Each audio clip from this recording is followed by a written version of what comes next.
big concern. And there's been a lot of conversation of import replacement. But you want to look at what can you replace? What can Uganda? We're importing machinery. Fine, we also import mobile phones, which we also need, because now they are doing a lot of business. They are no longer a gadget. These are things we may not replace easily. Now, you want to say, if our import bill continues at $7 to $7.5 billion per year, what can we sell? Our exports are still stuck at about $4 to $4.5 billion. So it is a big difference of about $3 billion as a shortfall. Can we increase on our exports to whosoever is buying from us?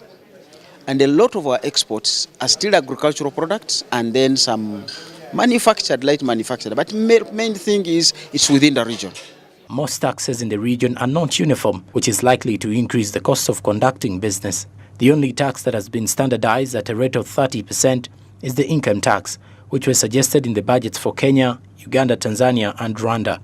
The implementation of the remaining taxes, such as value-added tax, varies, which has an effect on cross-border commerce.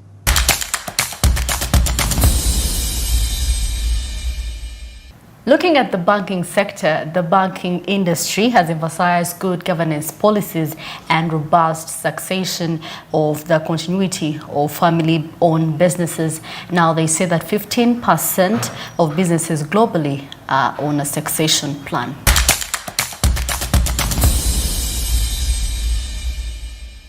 In order to ensure the survival of family-owned businesses, the banking sector has called for a strong emphasis on solid corporate governance standards and effective succession planning. Simon Tolome, the Chief Operations Officer at I&M Bank, asserts that it is crucial for the banking sector that the businesses they support possess solid governance for sustainability. I think for us in the banking industry, one of the things that we ascribe to and would encourage all our customers to have is good governance principles and good succession planning. When it comes to banking, as you all know, banking is about receiving deposits from customers and lending this money to customers who may require to boost their businesses in terms of finances. So it comes in very handy for us to ensure that the organization that we are lending to has got good succession planning, because that enables us to know that this organization that I'm going to lend money, say for instance for 7 years, is going to continue in existence as a result of change in leadership. They note that when it comes to a family business, some people think that it is their birthright to be part of that business, and then things like work ethics go out of the window.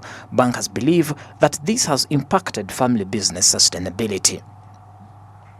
However, the statistic that is alarming is the fact that 50% of the people over the age of 60 who control an organization or control a substantially large business or even an SME have sometimes not thought of succession planning. 50% of the businesses generally do not think of succession planning till it is quite late. Whereas it may sound good that the other 50% actually do take into consideration that they need to have succession planning in place, it's not always the case. And that is why we think that this is a topical matter, especially in the part of the world that we actually live in, and needs to be carefully taken care of. I think our experience or the experience of many companies will tell you that succession planning without proper governance normally just tends to be a vicious cycle of failure, because the new framework, the framework that takes over management and control with a defective governance framework just inherits the old set of problems, and and the governance issues that the company has are not fixed in the manner that they should. So we would argue that a solid governance framework, a professional governance framework, is a critical forerunner to any business or any business owner seeking to implement a succession plan. Data from the 2018 PricewaterhouseCoopers shows that only 15% of family businesses has a documented and a discussed succession plan. Only 30% are progressing to the third generation and 15% to the fourth generation. Succession planning is a process that ensures your company is prepared for the future. That way, when a key employee leaves, you already have someone in mind to fill the position that hopefully has been groomed within. Ideally, we like to engage with the business before There's a succession war going on. I think that's all the more reason for businesses to start early with their succession planning. Yeah, and I think if all the family members are informed and there's an open dialogue all the way through the succession planning, then you can avoid getting to the warring stage. But quite often we do come across situations where there are shareholder fights within the family going on, and it's not easy. You have to be very patient, like resolving any conflict, really. Ask these questions around succession planning. What is the plan going forward in the next couple of years? And we do, as based on the feedback that we receive, we can advise our customers using the experts that we have either locally within the market or internationally to come in and provide the necessary support and information that is required to guide the entities. A quote from the East African Family Business Report, May 2021. To create a company that ensures a legacy for future generations, families must impress more than good family governance and proper succession planning.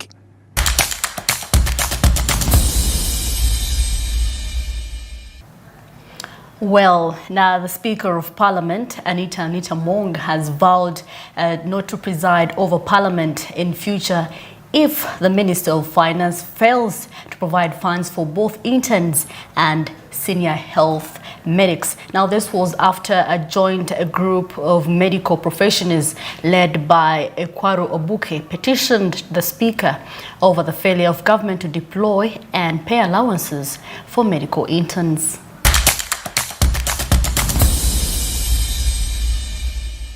Approximately 1,900 medical interns have been seated at home without being deployed for medical practice, with them having occasional demonstrations. During his budget speech, Finance Minister Honorable Matia Kasaija assured the nation that 22 billion has been earmarked for the deployment of medical interns as well as their salaries.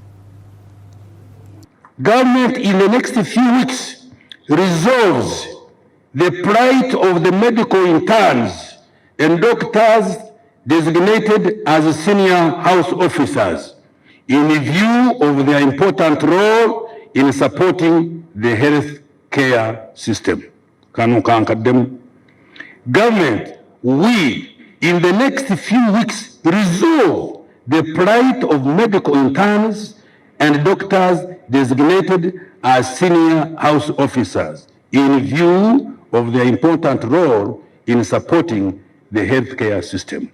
So please, interns, calm down. We are coming to rescue you. In the meantime, I have provided shillings 22 billion to clear outstanding areas for medical interns and senior house officers for the financial year ending June this year. This afternoon, a group of medics, among which are professors, medical doctors and intern medics, reached out to the Speaker of Parliament to express their worry over Ministry of Health's decision to make interns pay for their training contrary to the law.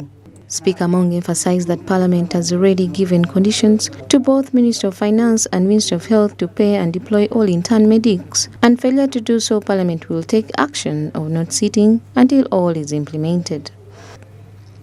And we are going to have money first paid, the 22 billion. You had it in the budget speech. It's going to be paid. If it is not paid, you will see that House will not sit. We will tell them, go and first pay, then we can have a sitting. So don't worry, we are handling. You don't even have to bring the senior professor. You get it, eh? You just need to give us a call and say how far.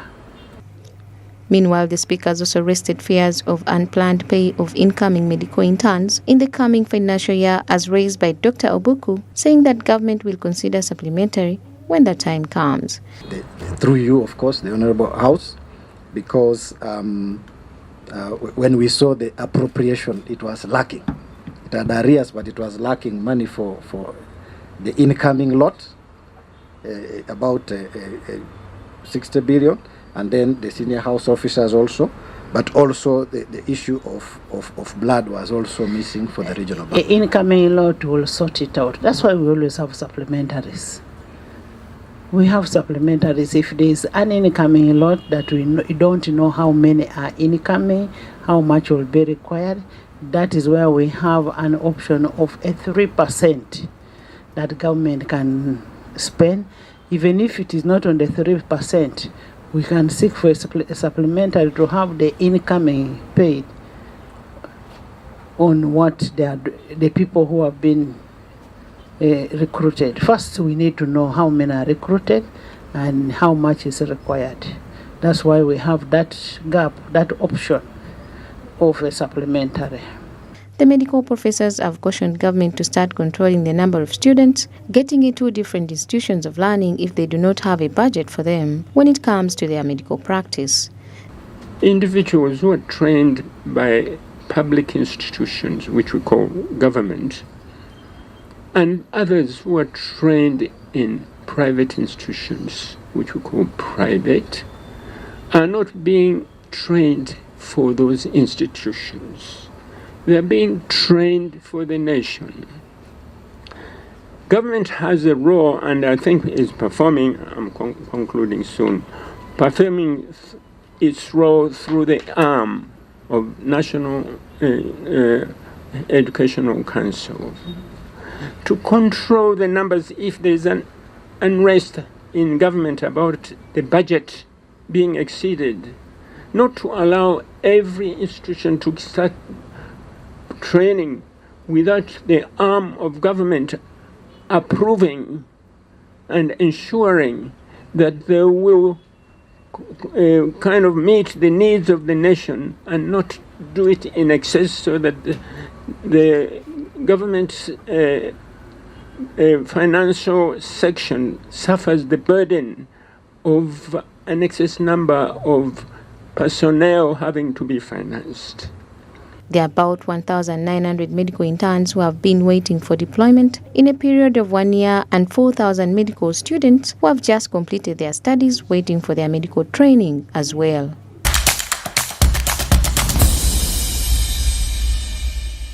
Let's shift our eyes to digital registration for automobile that has been taking place all over the country. Now, the Kampala City Trade Association and the E-Traders Association have petitioned government on matters concerning the impending enforcement of the introduction of new digital system on new motorcycles and vehicles. Now, this, they say that the new vehicles will range from 50,000 to 713,000, which is a bit costly for them.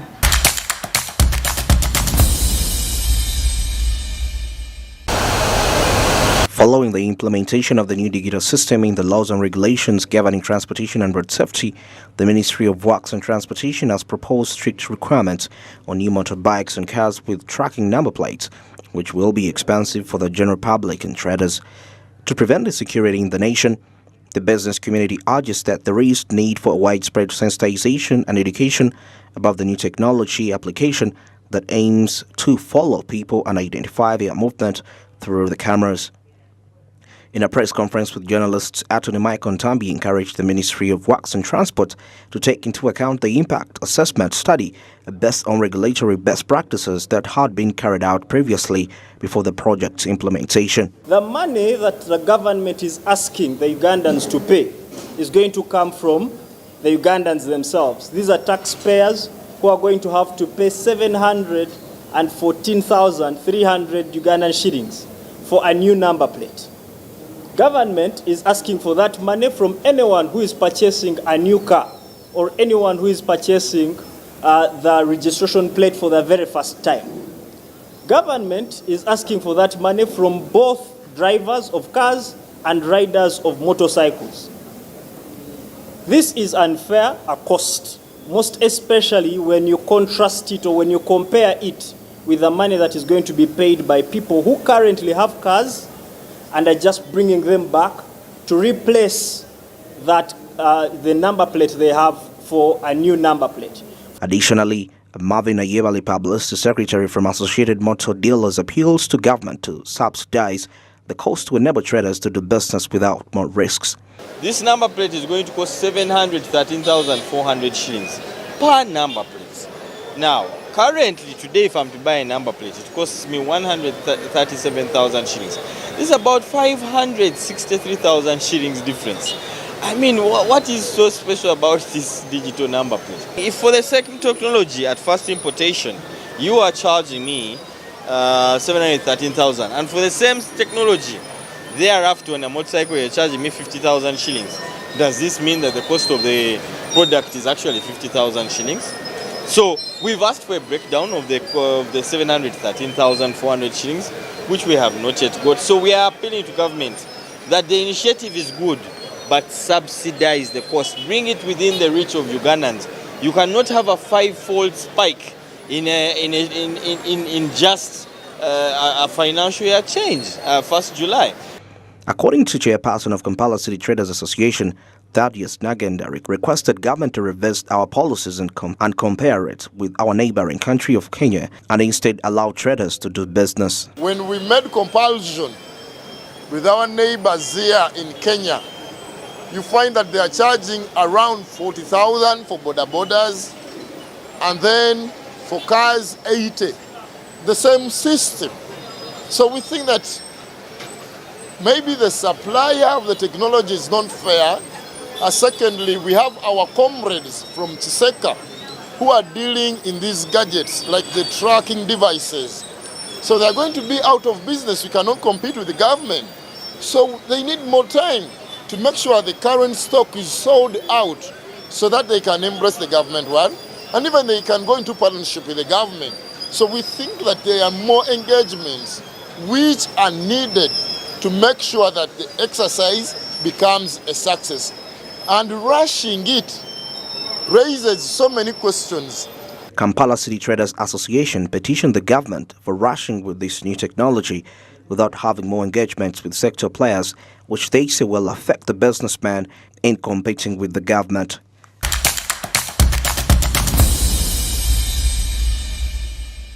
Well, that is in for the registration of automobile, as they are planning to have an digital registration system that will enable tracking of vehicles around the country. Now, looking at women have gone ahead to progress in business despite the numerous challenges they've been facing. And of course, they have embraced innovation to drive sustainable business development. That is one of the achievements they have done. Now, in this regard, various stakeholders have stepped forward to support women entrepreneurs by addressing these hurdles and providing guidance on effective strategy for them to overcome them.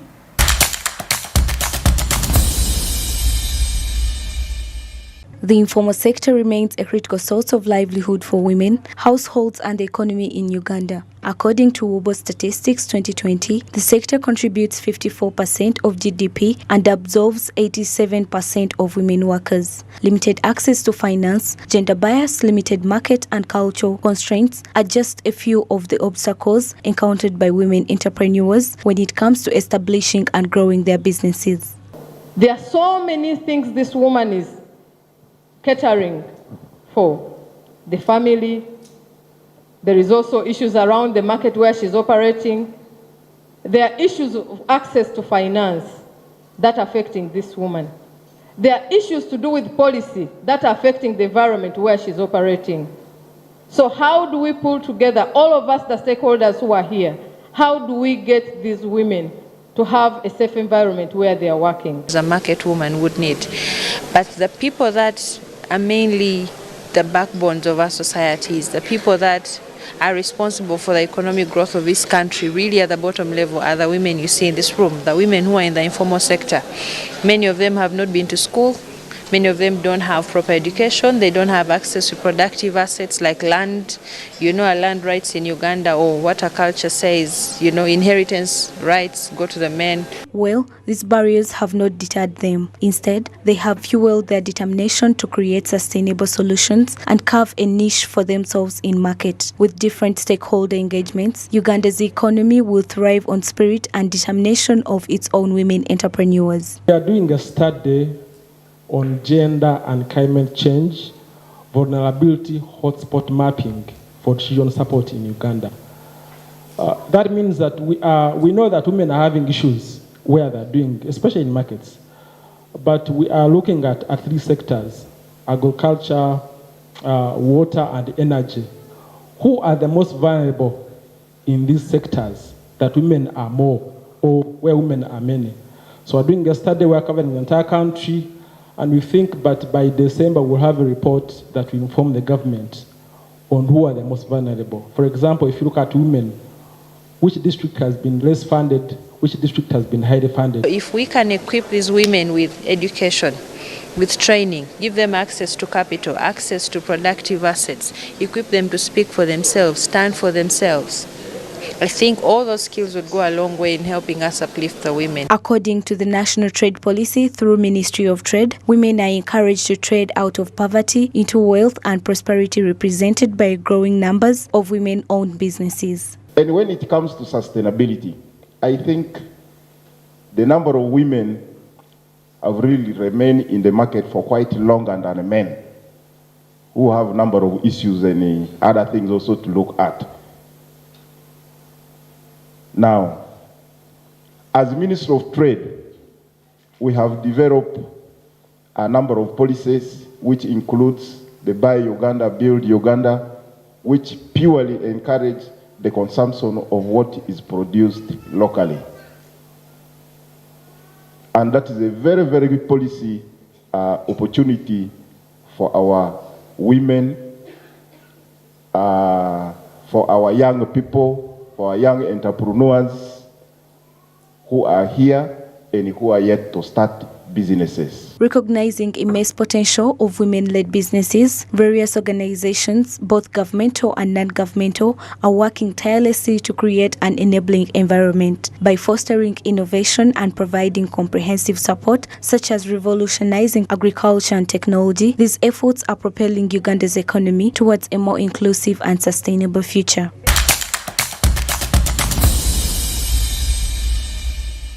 All right, for the women out there, we give you a round of applause for always working so hard to make sure that you have put food on your tables.